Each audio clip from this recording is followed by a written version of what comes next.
Slightly different video for you, boys and girls. As many of you will recognise, my little work area where I do things like make coin rings and stuff. Today is about something different. Today is about this. By the way, it's all a bit cluttered at the moment because we're having a big tidy up and everything.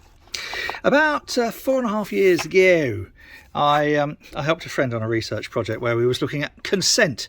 As a lot of people will know, a large part of my professional life has been involved around healthier lifestyle, sex and drugs. The rock and roll was purely a hobby.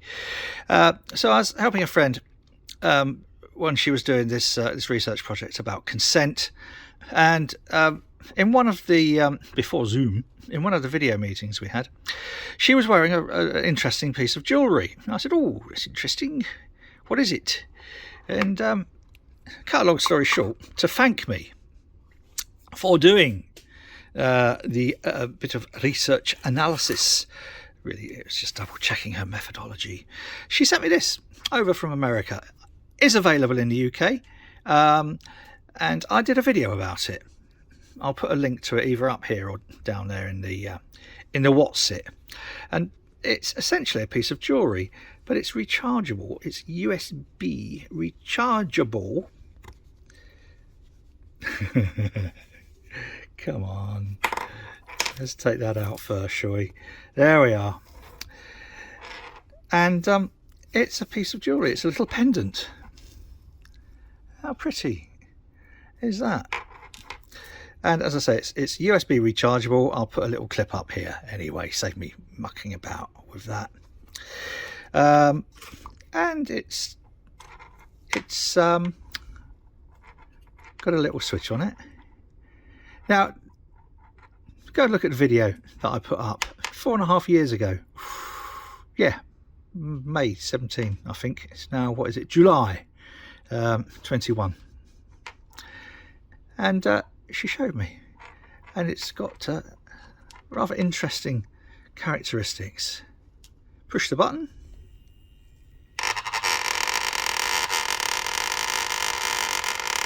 Push the button twice. Speeds it up. Again. And fourth time.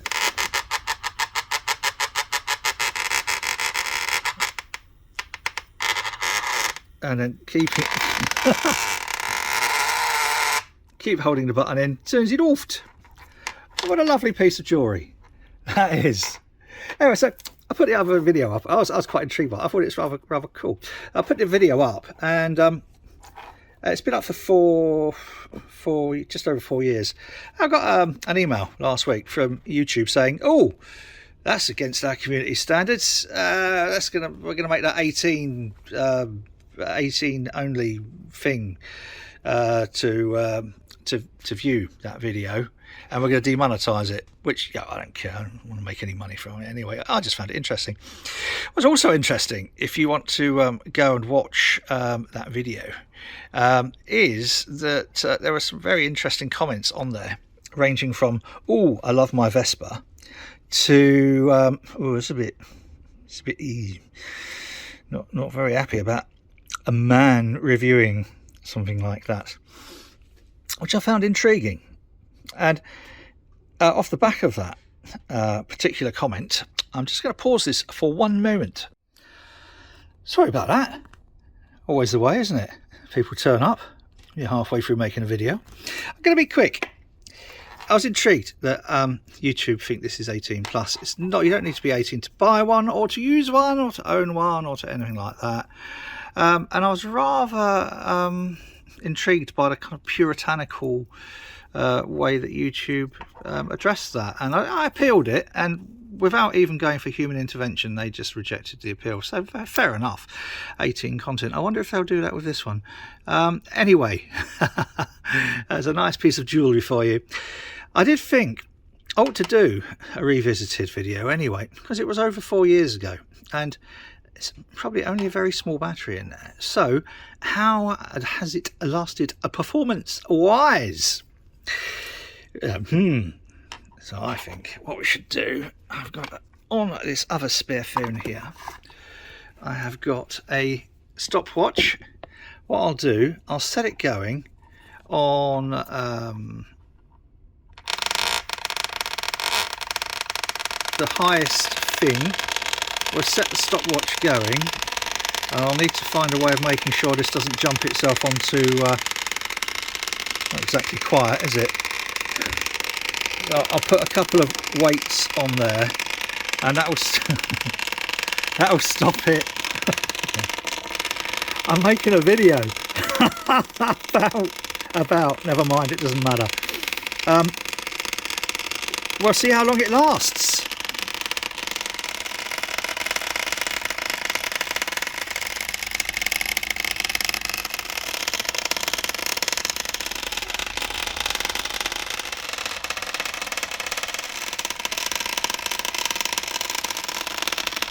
I thought it was slowing down there for a minute, but is it still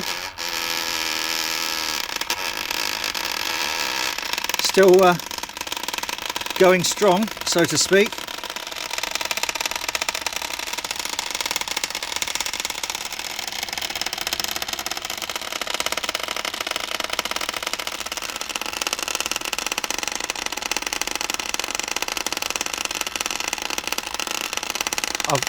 I've reached the end of the bit on the clock. It's ticked over. This is now an hour, and that is I'm intrigued now to see just how far it will go. It started off as a bit of an amusement.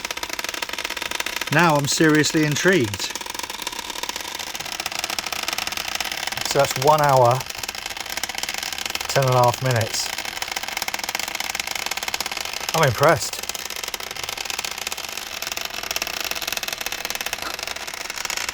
Oh, I thought it was yes, no, yes. Stop. So that's 1 hour, 21 minutes, 34 seconds. 81 minutes, 34 seconds.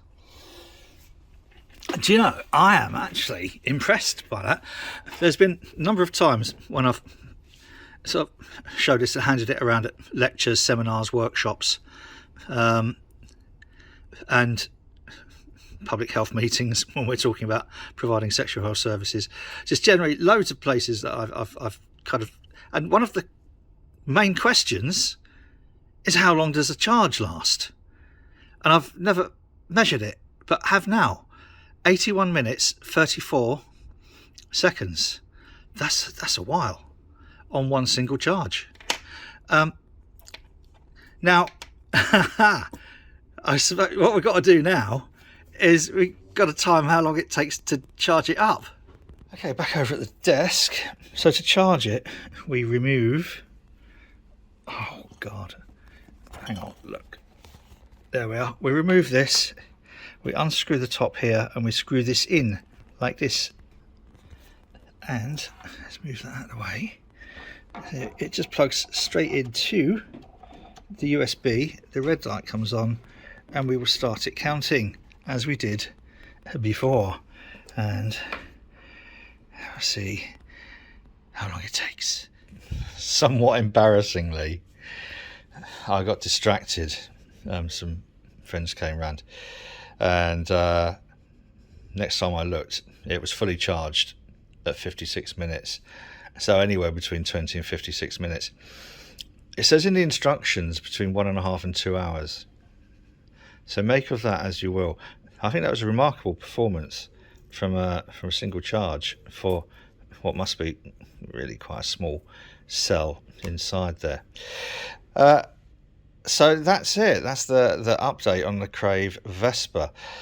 As I say, slightly disappointing that YouTube feel that this subject matter should be 18 plus, and my concern about that also kind of links in with some of the comments that were left on the original video. I'll just pop a few of them up here now. This is the one that did concern me, or there's this one and this one that concerned me. And the reason it concerns me is that talking about intimacy and pleasure and sharing that part of your life with another person shouldn't just be the domain of one gender. It should be something that can be discussed openly and frankly with the person that you're going to share that part of your life with. Similarly, I firmly believe that not talking about sex and relationships, expectations, desires, pleasure, is really very dangerous. It's exceptionally dangerous if we allow a situation to develop whereby we think it's a little bit naughty or it's a little bit giggly, because that then opens the door to abuse, coercion, control, manipulation, exploitation. Most abusers get into an abusive situation by saying, "I'll tell on you," and it's the fear of being exposed that enables abusers to carry on abusing. And also things like intimacy, relationships, pleasure and desire are something that we really, really should be exploring with our particular partner at that time to enhance our lives. After all, look, well, apart from buying stuff like this, the actual intimate act of two people together, it's free. There's very few things that are free. And if we don't learn to talk more openly, frankly and candidly about sex, we are leaving the door open for somebody else to come in and exploit the fact that we feel uneasy talking about it. Here's a thought, and it's one that I use. It's a saying that I use quite frequently. People who know me will have heard me say this dozens and dozens and dozens of times, sort of ad nausea. But no matter how uncomfortable it is, if you're a parent, you need to learn to talk to your children about sex and intimacy and relationships and pleasure and expectations and fears. If you don't educate your children about sex, the internet will. And if that doesn't scare you, you're better off not being a parent. And I don't think it's new. I just think the internet has provided new avenues for exploitation and abuse and creating false expectations. So let's wind this up now. I think it's been interesting for me to come back to this and to reflect on some of those conversations that I've had since the original video was up. If you're over 18 and have signed your soul away to YouTube, they might let you watch the original video. And I would hope sincerely that YouTube won't deem this to be adult content, because if we follow that route, very, very dangerous territory lay beyond. So until next time, I hope you've enjoyed this. It's slightly different from the videos I normally make, and it's a glimpse into what has been my professional career for nearly 40 odd years, which is talking about, originally, talking about HIV prevention, harm reduction in the drugs field and sex field.